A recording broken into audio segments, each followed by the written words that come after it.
Right, so this morning's job is I'm going to take a look at the charge cooler pipe that's had a temporary repair done on it. Right, so I've got the under tray off. I'm going to enjoy a cup of hot brown, and then I'll have another crawl underneath and take a further look at it.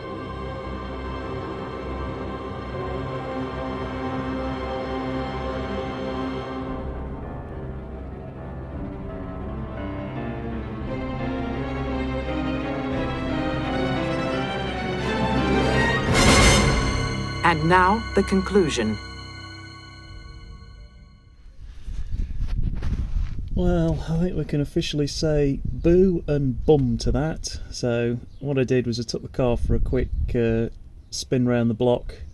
I cleaned everything up down here with brake clean first, just in case it was any residual that was running down from somewhere else. But that's pretty fresh gearbox oil that's appeared as soon as the car's got up to temperature. So unfortunately it looks like this car's going back to Horton's to have a second go at it. My guess is, I mean, it could be sweating, or it could be residual, or it could be that the new seal in the torque converter's not taken. I guess these sorts of things do happen, so shiny new part isn't necessarily always spot on, so I guess we'll see what happens. So I'll give them a bell on Monday. I'm obviously going to cease using the car again now until I know what the situation is, and I'll have to go from there. But like I say, I just happened to notice something on the ground when I was coming to check this, because this is the charge pipe that was going to be the original subject of today's video, which I was going to try and sort out. There's a little bracket which you can't really see back there. You can just about make out where it's got the chemical stuff on. You can see that there, look. And yeah, that's just a little unfortunate, really, that is. It's very, very unlucky indeed. But like I say, I mean, it's the lowest, it seems to be coming from the lowest point on the housing, which would suggest that there's some form of leak on the new torque converter seal, and that is just incredibly unlucky, I think. Incredibly unlucky. It kind of summarises the problem, really, because it's I don't know. I don't think this car likes me. That's what I think. So there we go. That's not quite how I thought today's video was going to go. So major surgery again, potentially. We'll see. We need to get it checked out, and then we'll see what their recommendation is. Okay. Even naughty Volvos still get a bath.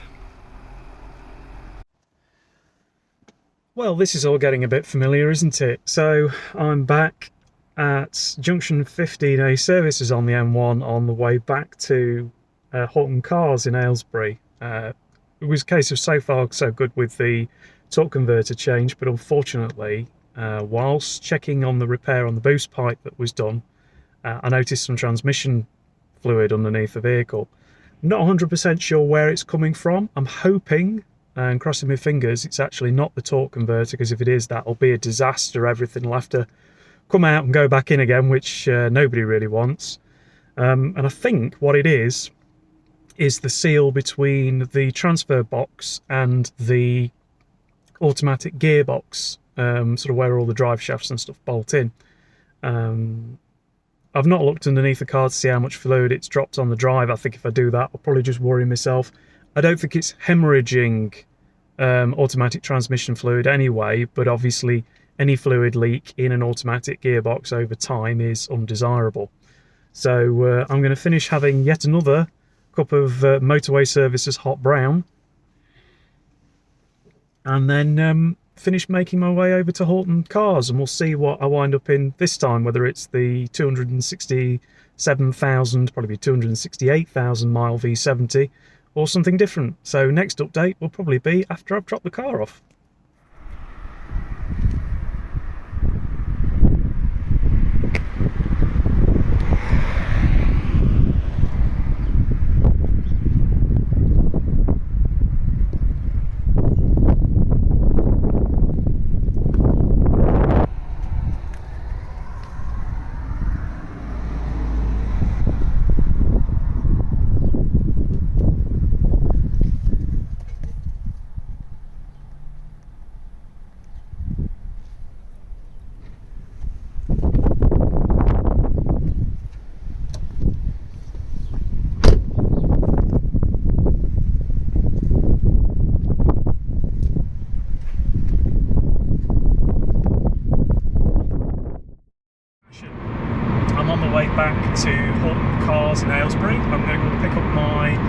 XC60 for the second time, and fingers crossed we're sorted now.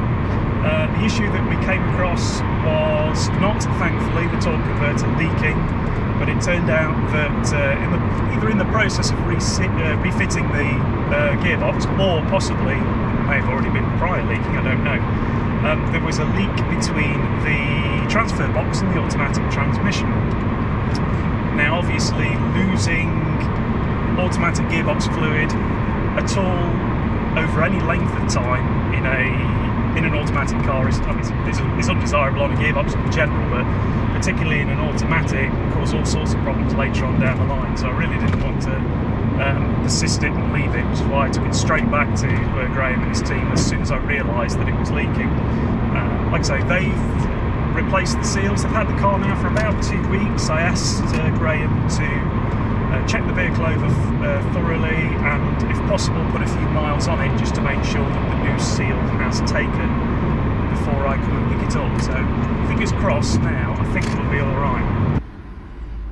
Right, okay, so we're 2 weeks later. I've had the car back off Graham and his team, and we've had they have replaced the seals between the automatic gearbox and the transfer case, and that seems to have cured the leak. So you sort of look up at those seam joints before where it was dropping fluid. It's now as dry as a bone, so that's great news. So that's one less thing to worry about. So all I'm going to do now is monitor the car for a while, see how we get on, and then hopefully that will be the end of the gearbox problems for this car, at least for the foreseeable future anyway. So if this video has been of any use to you in terms of sort of understanding the sorts of faults that go on with these cars, and what you might need to do, or who you may need to speak to get them sorted out, please do consider liking and sharing it. I don't tend to do too much mechanical work on this channel at the moment. It is just mainly car shows and events and things, but that may change in the future if I acquire any projects of any sort, and I'm sure there'll be other little bits and pieces on this that I will tweak on going forwards. So like I say, thank you very much for watching, and please consider subscribing before you go, and I shall see you in a future one. Cheers and bye.